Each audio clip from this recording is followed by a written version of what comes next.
Yang jenis kerap tinggal rumah, korang pasang je lampu solar macam ni. Tak payah nak buka tutup dia punya switch. Lampu ni dia akan automatik nyala bila malam.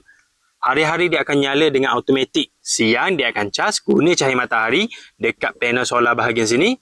Malam dia akan automatik nyala. Korang tak perlu nak buka tutup dia punya switch. Yang jenis suka tinggal rumah, pakai lampu ni baru korang tak risau untuk tinggal rumah lama. Yang ni lampu solar yang sesuai untuk korang pasang dekat rumah. Lampu solar ni dia datang dengan bracket macam ni. Mudah untuk korang gantung dekat mana-mana. Gantung dekat dinding rumah boleh. Gantung dekat tiang besi boleh. Gantung dekat bawah bumbung pun boleh. Lepas je korang gantung, boleh adjust dia punya angle ni bagi ngam. Untuk suluh ke depan macam ni boleh. Untuk suluh ke bawah macam ni pun boleh.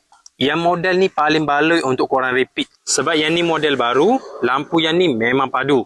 Korang boleh check lampu solar yang model baru ni dekat link video. Model ni memang baloi.